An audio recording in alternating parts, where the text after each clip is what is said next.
இன்றைக்கு ரேஷன் கடையில விலையில அரிசி கொடுக்கிறோம். இந்த அரிசி அதிமுக ஆட்சி வளர்ந்த உடனே கடையில வாங்குற அரிசி மாதிரி நம்முடைய ரேஷன் கடையில வழங்கப்படும். கடையில் இருக்கின்ற அரிசி எப்படி இருக்குதோ அதே தரமுள்ள அரிசி ரேஷன் கடையில வழங்கப்படும். மாடர்ன் ரைஸ் மூலமாக அரிசியை சுத்தப்படுத்தி மக்கள் உண்ணுகின்ற அளவுக்கு தரமான அரிசி அதிமுக ஆட்சியிலே வழங்கப்படும்.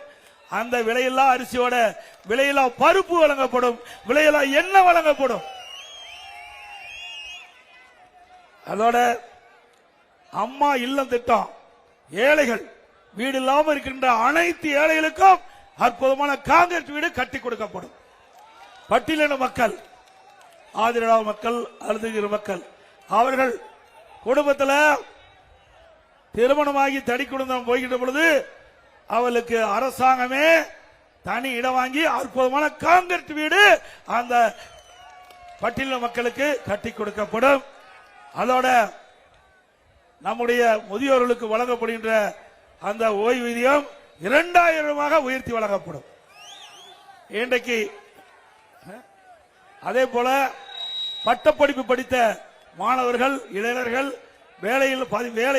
வேலைவாய்ப்பு அலுவலகத்தில் பதிவு செய்யப்பட்டு பணி கிடைக்காமல் இருக்கின்றவர்களுக்கு மாதந்தோறும் 2000 ரூபாய் வழங்கப்படும். பிளஸ் 2 வரை 1000 ரூபாய் வழங்கப்படும். இன்றைக்கு ஆட்டோ ஓட்டுநர்கள் அந்த ஆட்டோ ஓட்டுநர் சங்கத்திலே பதிவு செய்திருந்தா அந்த பதிவு செய்யப்பட்ட ஆட்டோ ஓட்டுநர்கள் புதிதாக ஆட்டோ வாங்கினா 75,000 ரூபாய் மானியம் வழங்கப்படும். ஆட்டோ வாங்க. அதுபோல கட்டிட தொழிலாளர்கள் கட்டிட பணியில் ஈடுபட்டுக் கொண்டிருக்கும் பொழுது எதிர்பாராத விதமாக அவர்கள் உயிரிழக்க நேரிட்டால் அந்த குடும்பத்திற்கு 25 லட்சம் ரூபாய் நிவாரணம் வழங்கப்படும். அதிமுக ஆட்சி வந்தவர். அதே போல அதிமுக ஆட்சி வளர்ந்தவுடனே விவசாயிகள் தொடக்க வேளாண் கூட்டுறவு சங்கத்திலே வாங்கிய பயிர்க்கடன் தள்ளுபடி செய்யப்படும்.